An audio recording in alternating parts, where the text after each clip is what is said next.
கர்த்தருடையதாக இன்றைய வசனம் நீதிமொழிகள் 22ஆம் அதிகாரம் 4ஆம் வசனம். தாழ்மைக்கும் கர்த்தருக்கு பயப்படுதலுக்கும் வரும் பலன் ஐஸ்வர்யமும் மகிமையும் ஜீவனுமாம்.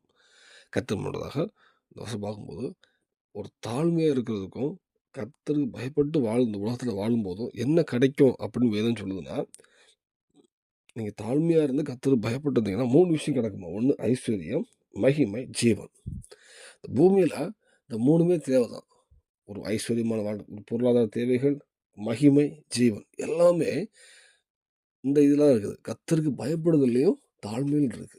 இந்த வேளையில் நம்ம ஏதாவது குறைப்பட்டிருக்குமானால், ஐஸ்வர்யம், மகிமையோ, ஜீவன் ஏதாவது ஒரு வியாதியோ ஏதோ கஷ்டப்படுமானால், நம்ம அதை ஒரு விஷயம் நம்ம சரிப்படுத்துறதுக்கு நம்ம வாழ்க்கையில் கர்த்தருக்கு பயப்படுத வாழ்க்கை நம்மள இருக்குதா? கர்த்தருக்கு பயப்படுதல்னா அவருடைய வேதத்தின்படி வாழ்றது தான் கர்த்தருக்கு பயப்படுதல். இது கர்த்தர் வேண்டாம்னு சொல்லியிருக்காரு. அப்போ நான் வேண்டாம், எனக்கு விலகணும். அப்போ எனக்கு கர்த்தர் நான் பயப்படுறதுனால அந்த சொன்ன வார்த்தையை கீழ்ப்படுறேன். இந்த பாவத்தை வேண்டாம், இதை செய், இங்கே விலகுறேன். அது தாழ்மையான ஒரு வாழ்க்கை. உலக ரீதியாக மனுஷர்கிட்டையும் கர்த்தருடைய பார்க்கறது எல்லாம் தாழ்மையான வாழ்க்கை. அப்படி இருக்குமானால் கண்டிப்பாக அந்த அவரை கர்த்தர் ஆசீர்வதிப்பார்.